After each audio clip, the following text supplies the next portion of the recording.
Et bonjour.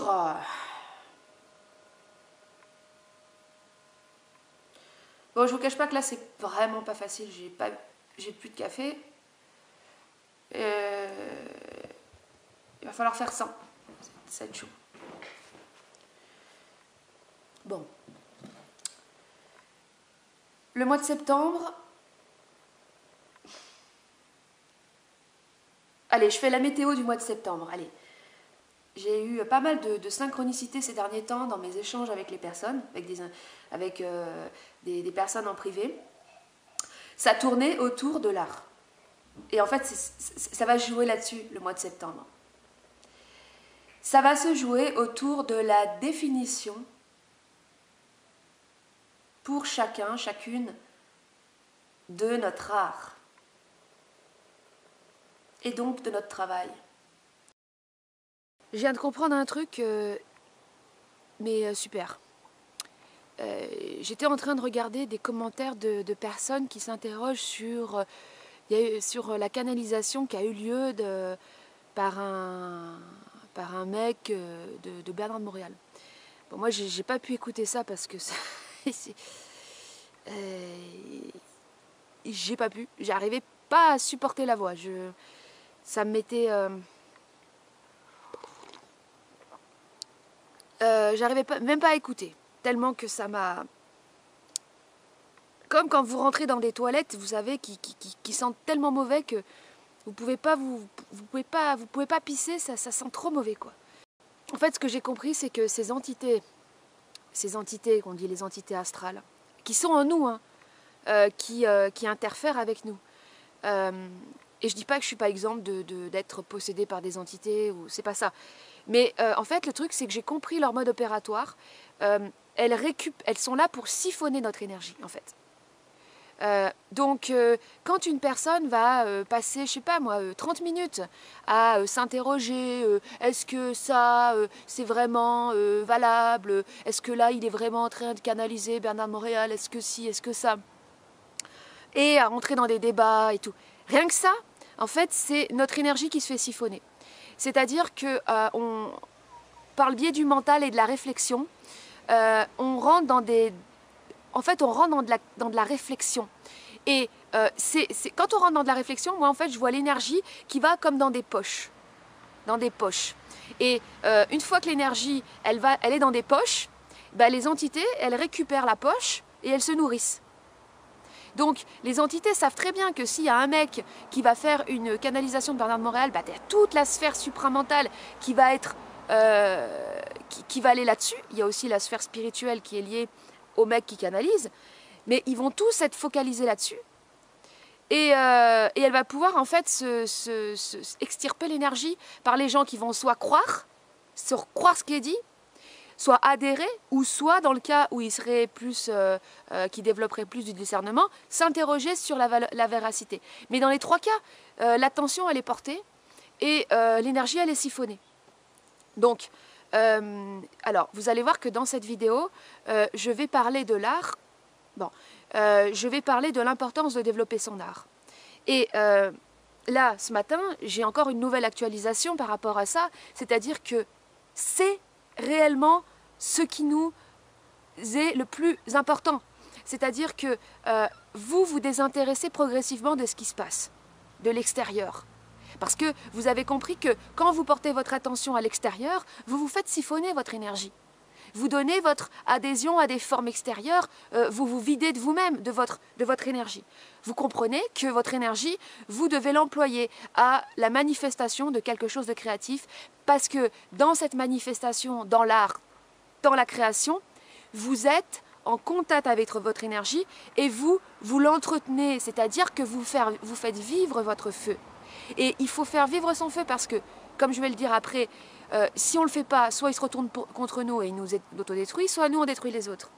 Et l'art, pour moi, c'est réellement apprendre déjà à apprivoiser son feu et à le manifester et à faire quelque chose avec, et pour ainsi canaliser en fait notre propre énergie. Et la canaliser, la maintenir et arrêter toutes ces récupérations énergétiques dans des trucs qui nous vident. Comme le fait, par exemple, de passer son temps à mettre des publications sur Facebook pour dénoncer ceci, cela, ça n'en finira jamais. Jamais ça n'en finira. Donc, qu'est-ce qu'on fait? Qu'est-ce qu'on fait? Est-ce que ça nous préoccupe réellement notre énergie à nous? Le maintien et le développement de celle-ci? Est-ce que on va continuer comme ça d'être des morts vivants, que ce soit dans notre quotidien, dans nos relations avec les autres, d'être aspirés, de se faire pomper, de s'identifier à nos différents personnages, de s'identifier encore à un rôle, à une mission, à tous ces trucs-là? Est-ce que c'est ça encore qui nous préoccupe? Ou là, est-ce qu'on se dit, attends, mais non, mais moi, non, tout ça c'est de la merde. Mais je veux porter mon feu. Je veux vivre de mon feu. Je veux vivre de mon art. Attendez. Deuxième jour sans café. Bon. Oui. Le problème, c'est que, comme je vais le redire, hein, mais le gros malentendu, c'est que on ne peut pas contacter son esprit. On ne peut pas aspirer à contacter son esprit. C'est pas possible. Tout ce que vous aspirez à quelque chose, tout ce qui est de l'ordre du désir, de l'ambition, ça fait partie du magnétisme, ça fait partie des attraits de l'appétit de l'âme. Donc forcément, si vous voulez attirer votre esprit, vous n'allez pas attirer votre esprit, vous allez attirer des entités. Donc, quand je dis... moi, je me réconcilie aussi avec mon âme, c'est important. Parce que l'art, pour moi, c'est du domaine du monde de l'âme, dans le sens où c'est quand même du domaine du désir, de l'aspiration, du plaisir aussi. Et une fois que l'âme s'épanouit dans quelque chose, et que l'être y manifeste son feu, l'âme, on va dire, elle est occupée, en fait, elle est occupée à créer, elle est occupée à faire quelque chose, en fait. Elle est occupée à faire quelque chose. Le feu, il est occupé quelque part. Et plus on est occupé, en fait, plus on est en train de faire quelque chose. Mais quand je parle de l'art, ça peut être aussi, par exemple, faire du pain. Ça peut être travailler à faire du pain, travailler à faire son potager. J'ai pas encore... quand je parle d'art, oui, c'est tout ce qui est du domaine, tout ce qui est créatif. C'est pas forcément de la peinture, en fait. Et ben, quand on est occupé comme ça, et qu'on est centré sur notre énergie, qu'on est concentré sur notre énergie, et ben en fait, l'esprit, il peut plus facilement descendre. Parce que l'être, il se canalise lui-même son énergie. Donc l'esprit, il peut mieux pénétrer. En fait, l'électricité de l'esprit, elle peut mieux pénétrer l'âme qu'une personne qui est complètement fracturée, qui est focalisée sur des trucs où elle va alimenter des personnalités. En fait, quand on prend parti au scénario, quand on s'identifie à des trucs de l'extérieur, à des trucs illusoires, en fait, on alimente nos personnages. Et notre âme, en fait, là où c'est ouf, c'est que notre âme, elle souffre dans ces moments-là. Si la personne... Elle utilise trop son mental réflexif et elle va trop prendre parti sur des trucs, machin. L'âme, elle souffre. Parce que l'âme,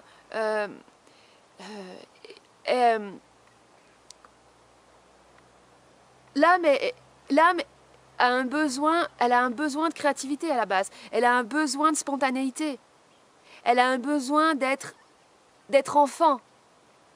Quand vous êtes, je sais pas si vous êtes en train de faire votre potager, vous êtes dedans. Vous êtes comme un enfant. Si vous êtes en pleine expansion de votre créativité, vous êtes comme un enfant. Et l'âme s'épanouit. Et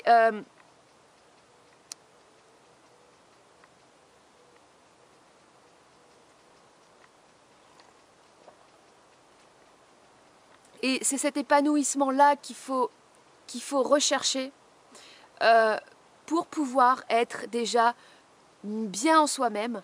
Et en étant bien en soi-même, en étant dans cette harmonie, alors progressivement, la cohésion en fait, des différentes parties de nous-mêmes, de cette fracture de base, eh ben, c'est en train de se résorber.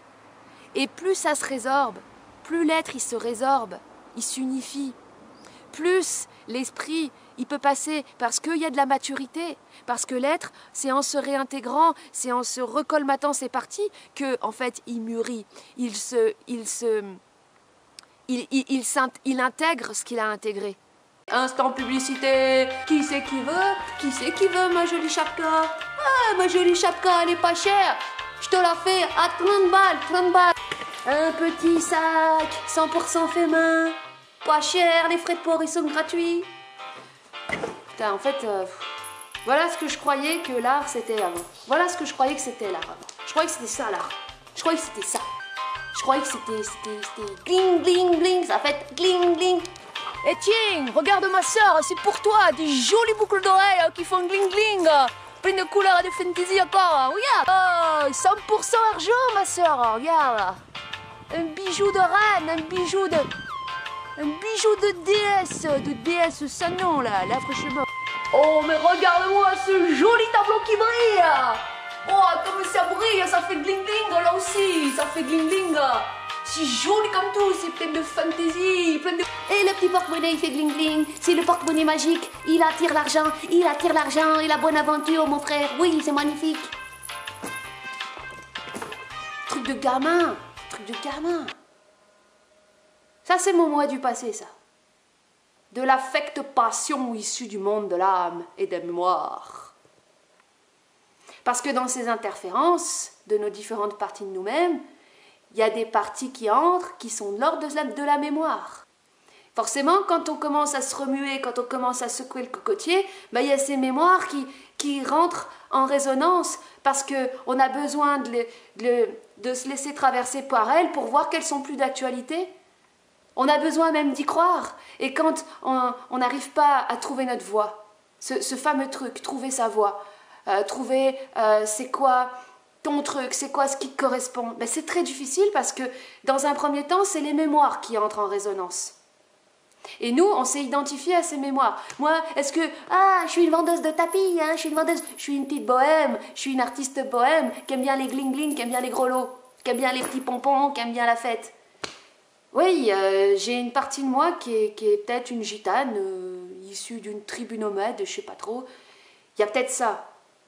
Et comment je me positionne par rapport à ça? Est-ce que je m'identifie? Est-ce que je crois que c'est ça qui est moi?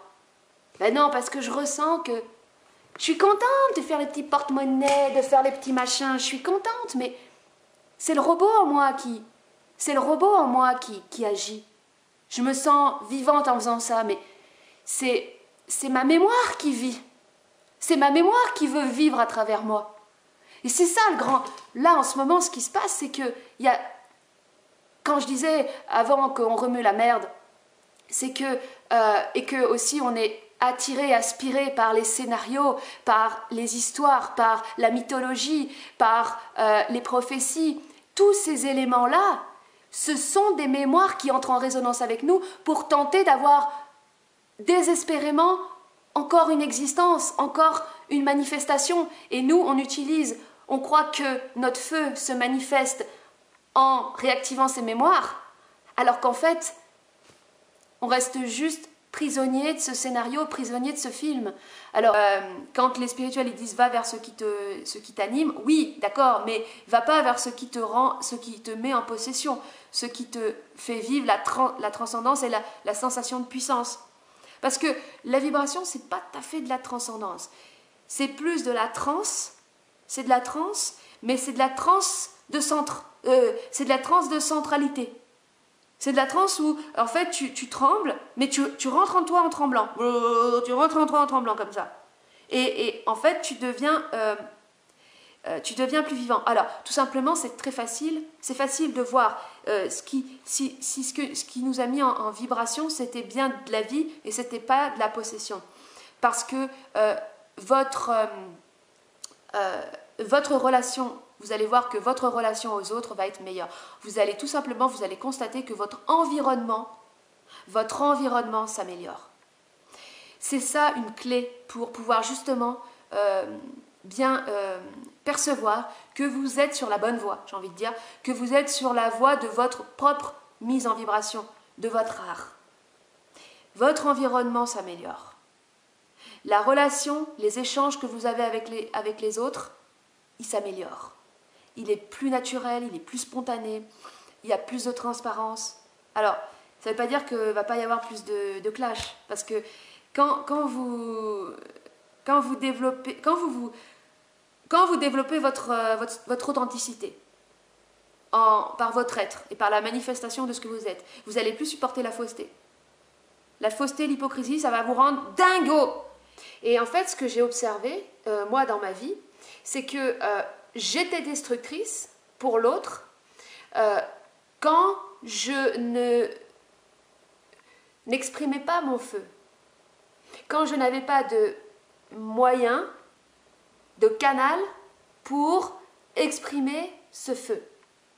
Et en fait, l'autonomie, l'indépendance, c'est la capacité à manifester ce feu. De toute façon, on n'a pas le choix. Soit tu manifestes ton feu, soit tu apprends à le maîtriser, soit tu en fais quelque chose de créatif, soit ce feu, il se retourne contre toi, donc il t'auto-détruit, ou tu détruis les autres par effet de frustration, de non-expression de ce feu. Donc l'art, c'est pas une question de philosophie, c'est pas une question pour les bourgeois, pour les intellectuels. C'est une question essentielle. En fait, c'est le sujet de la vie.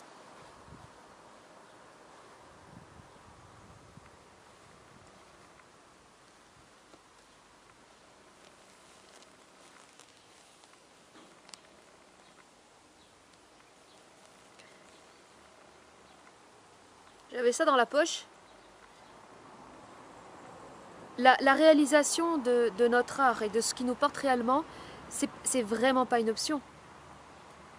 C'est une obligation. Parce que sinon, tu deviens un poison. Tu deviens soit un poison pour toi-même, soit un poison pour les autres. Et tu vas, en fait, servir le jeu de l'astral. Parce que l'astral a besoin de récupérer l'énergie, a besoin de prendre la lumière qu'il n'a pas. Nous, on est tous, en fait, des êtres de lumière, en fait. Le truc, c'est qu'on ne le sait pas. Et donc, en fait, on tombe dans des pièges, comme par exemple la réflexion, le fait de se prendre la tête, ou le fait d'analyser, d'étiqueter, d'essayer de tout contrôler, de tout comprendre. On crée des compartiments comme ça, dedans lesquels on met de notre feu, on met de notre énergie, de notre lumière. Et les entités, elles viennent prendre ça, elles viennent se nourrir. Et en fait, on devient des instruments de ces forces. Et donc, j'ai observé un truc chez moi, j'ai observé la jalousie chez moi. Comment elle fonctionnait, la jalousie chez moi? La jalousie, elle fonctionnait quand je n'étais pas épanouie, quand je ne me réalisais pas dans ma vie, quand j'étais en frustration, en manquement, en ratage, en non-manifestation. Donc, la manifestation, c'est à tout prix qu'il faut le faire. Et même si il doit y avoir des dégâts collatéraux, dans le sens où même si on doit péter des câbles, je veux dire, bon, on ne va pas aller agresser les gens, c'est pas ça le but. Mais même si au début, on ne contrôle pas le feu quand on commence à le réveiller. Mais le pire, c'est de le taire, le pire, c'est de l'éteindre, le pire, c'est de l'étouffer, le pire, c'est de s'auto-censurer. Parce que du coup, en étouffant tout ça, comme je dis, on devient un poison. Et en fait, dans cette frustration, cette énergie, ce feu non manifesté qui est frustré, donc en fait qui est remis dans des poches, ça sert de nourriture aux entités. Et en fait, on devient, quand je dis on devient un pantin, c'est que c'est malgré nous-mêmes qu'on est une marionnette de l'astral. Alors, des fois, on entend, enfin, c'est pas on entend, mais moi, je me suis posé la question, en fait, l'art, oui, l'art c'est une relation avec les forces occultes, l'art c'est de la possession, parce que vous prenez l'exemple de la musique, c'est entrer en possession quand même la musique, mais l'art aussi, peinture, moi je sais très bien que ça peut être du lien avec les forces, parce qu'en fait qu'est-ce qui se passe dans la mémoire, dans le cloud de l'inconscient collectif, qu'est-ce qui est inscrit en fait dans la relation de l'homme avec l'art? Ce qui est inscrit, c'est que l'art a été utilisé en fait comme support pour entrer en contact avec les forces, avec les dieux dans le passé. C'est-à-dire que les hommes, ils créent des artefacts. On prend par exemple les sociétés qu'on dit primitives. Ils créent des objets, des masques, des sculptures qui étaient en fait des supports médiumniques permettant d'entrer en contact avec les dieux. Donc, l'homme était demandé des faveurs. Donc, il faisait les offrandes, des offrandes plus ou moins sanguinaires, en fonction des dieux, et il demandait la bénédiction, la protection, ou il demandait l'abondance à ces dieux par le biais de ces interfaces. Ça, c'est l'art du passé. Aujourd'hui, qu'est-ce qui se passe? Bon, on comprend tout ça, on commence à comprendre comment ça fonctionnait. Parce que, en ce moment, qu'est-ce qui se passe sur la scène médiatique, progressivement?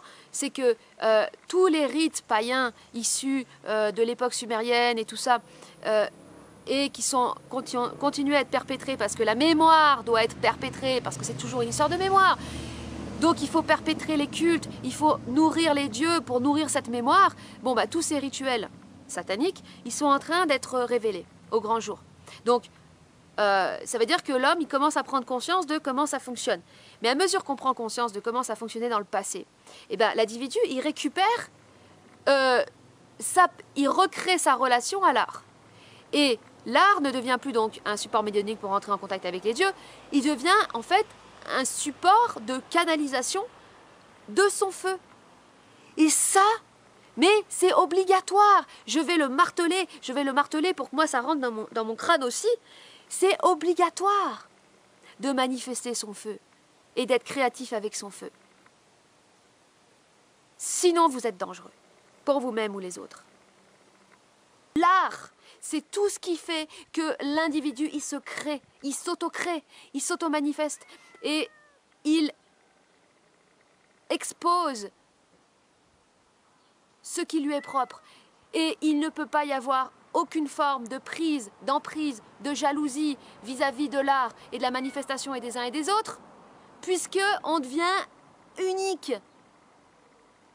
Quand tu es jaloux, c'est parce que tu manifestes rien.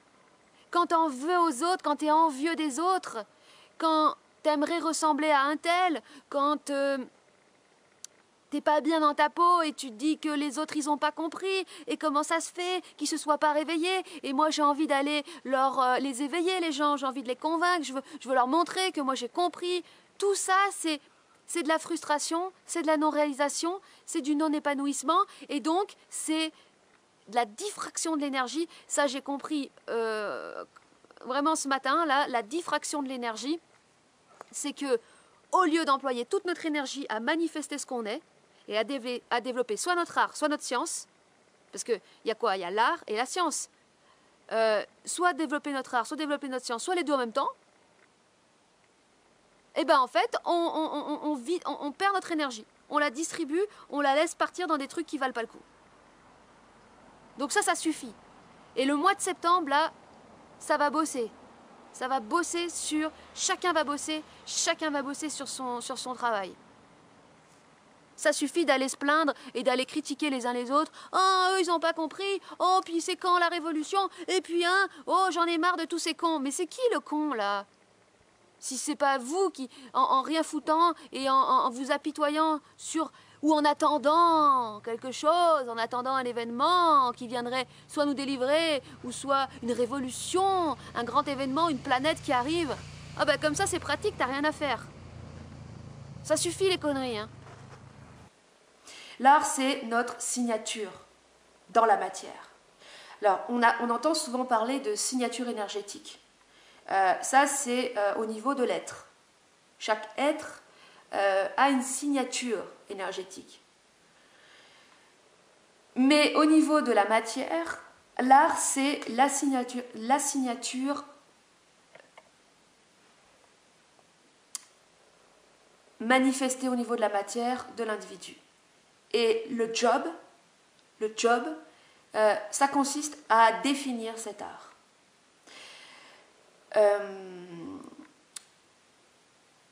Alors, j'avais parlé, je ne sais plus si j'en avais parlé, mais là j'en reparle parce qu'en fait je me parle à moi, hein, et en fait je m'auto-informe de ce qui est important.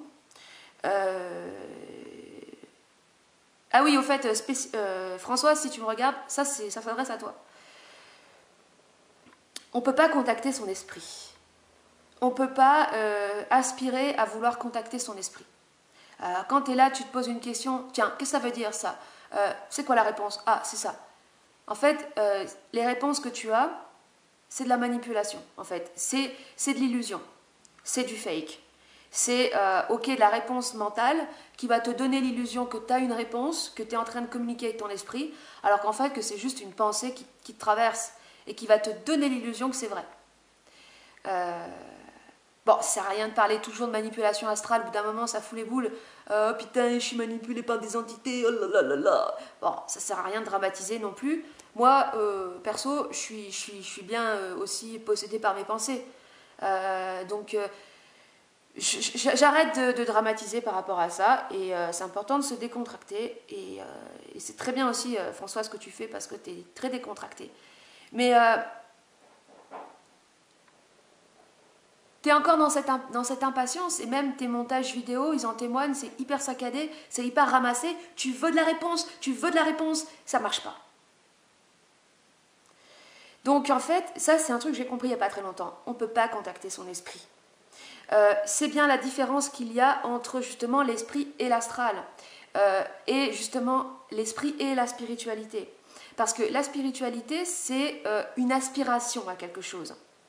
C'est que dans le fait d'aspirer, soit à évoluer, soit à s'améliorer, soit à contacter ses guides ou je ne sais pas quoi, il y a du désir, il y a de l'ambition. Et à partir du moment où il y a désir d'ambition, c'est aspiration de l'âme, c'est du magnétisme. Donc, si tu reçois des informations, parce qu'il y en a plein, hein, des canaux, des médiums, et ben en fait, c'est de la possession. C'est-à-dire que ça vient de l'extérieur. Et là-dessus, sérieusement, moi j'insiste, parce qu'en fait je me l'auto-répète. C'est important de comprendre ça. Tu ne peux pas désirer, aspirer, entrer en contact avec ton esprit. C'est l'esprit qui vient à toi. Ce qui descend, c'est l'esprit qui vient à toi. Il vient à toi quand? Il vient à toi quand tu es mûr. Et surtout, je veux juste aussi une petite parole, pour désacraliser le mythe de la fusion. Toutes les personnes qui s'intéressent à Bernard de Montréal, désacralisons la fusion. Parce que à force d'écouter quelqu'un qui a fusionné, bah forcément, toi, tu as envie de fusionner aussi. Mais on n'est pas tous prêts, à fusionner. C'est quelque chose qu'il faut pouvoir supporter. L'esprit fusionne des individus qui sont en mesure de supporter l'intensité et du choc de ce que c'est que de recevoir de la lumière. C'est un truc de ouf. Il faut avoir plus que des épaules. Il faut être intégral. Il faut avoir les corps subtils en fait, qui permettent d'éponger cette lumière. Si vous l'avez pas, si vous n'avez pas ça, vous ne pouvez pas recevoir tout simplement. Et surtout, aussi, il y a un autre truc par rapport au fait que je dis il faut désacraliser ça, c'est que de toute façon, l'esprit y passe. De toute façon, l'esprit... Enfin, alors, c'est contradictoire ce que je dis, mais il passe, il donne ce qu'il a à donner. S'il a une micro goutte, une micro-gouttelette, là, comme ils disent avec leur virus, là, si c'est une micro-gouttelette qui doit passer, mais c'est une micro-gouttelette. Et là, c'est vraiment drôle, il y a vraiment une analogie avec les micro-gouttelettes, avec l'eau, avec les gouttes qui tombent. Si vous avez ressenti des fois cette sensation de pluie ou de gouttes qui tombent, il y a quelque chose. Ça, c'est de l'information qui passe. Mais attention, Attention, c'est pas parce que vous ressentez ça que vous allez avoir des réponses, que vous allez, ça y est, vous allez être quelqu'un qui canalise les informations et qui machin et tout. Pas du tout. Parce que, en fait, l'information, on entre en contact avec, mais l'information, elle est de l'ordre de l'ineffable. C'est-à-dire que l'information, c'est, au sens de l'esprit, c'est toutes les informations contenues en une microgoutte. Donc, si vous voulez, le temps que cette information se décante et puisse être réceptionnée par notre mental, donc là c'est ce que les personnes appellent le surmental ou le supramental, c'est un mental qui a été perfectionné pour pouvoir recevoir de l'information. Mais ça se fait tout seul, enfin on va dire... moi, j'ai même pas envie de parler de surmental, de supramental, je m'en fous. Je parle de mental en mesure de réceptionner l'information. Il y a une décantation à faire, il y a une macération, il y a une fermentation. Et c'est pas, dans un premier temps, c'est pas instantané. Donc en fait, moi, quand je parle d'instantanéité, je me fais mal comprendre. Parce que déjà, j'utilise mes mots et je tends à faire croire que en parlant, ça y est, il y a l'information qui va passer. Mais en fait... ça ne se passe pas comme ça, parce que entre le moment où tu reçois de l'information et le moment où ça arrive à ton mental, où tu as le déclic et où tu peux parler, mais il y a un temps qui se passe, un temps de macération qui est important. Donc, c'est là que je reviens avec ce que je disais du début. Vous allez voir. Quand je parle au début de l'art, de la définition du travail, c'est pour dire que quoi? C'est pour dire que déjà... entrer en contact avec l'esprit, c'est pas notre affaire. C'est l'esprit qui rentre en contact. Donc, qu'est-ce que l'individu, lui, il va faire? C'est quoi son travail? Puisqu'il ne peut pas aspirer à entrer en contact. Ok? Qu'est-ce que ça va être son travail? Son travail, ça va être de définir son art, de faire son art. Pourquoi? Parce que, en faisant son art, il entre en vibration. Et qu'est-ce que l'esprit, il attend de nous? L'esprit, il attend qu'on entre en vibration, c'est-à-dire qu'il attend qu'on soit secoué, qu'on fasse trembler les parois de l'inertie, de notre col, de notre glu, de nos prises, de notre mort, de toute notre prise mortelle qui nous englue. Donc, il attend qu'on rentre dans cette vibration de secouage pour que, comme ça, nous, on devienne un canal de l'information. Plus on est vibrant, plus on est vivant, plus on peut être un canal. C'est ça notre job. Allez, je donne une impulsion. Je vais faire ma propre inauguration. J'inaugure mon propre travail.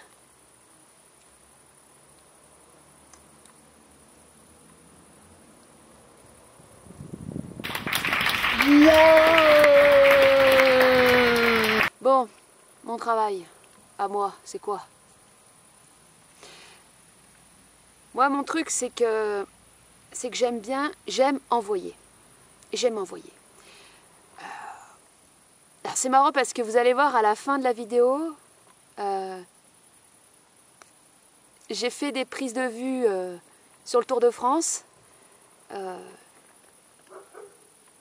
la base, ça me faisait super chier qu'il y ait le Tour de France parce que je voulais être tranquille.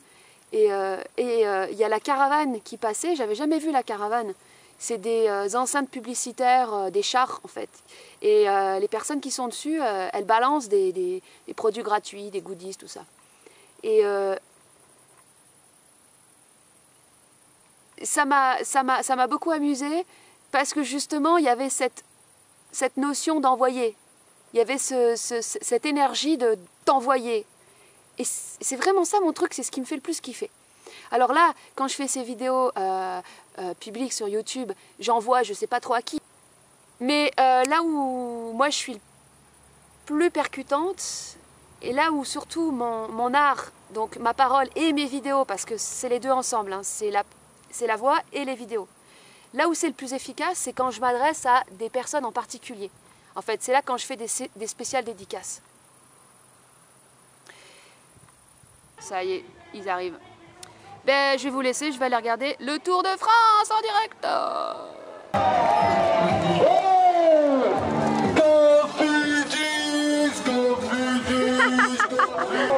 Hey, c'est délire. Qui que tu sois, même les volailles sont... Ouais, la police, ouais. Un melon qui roule.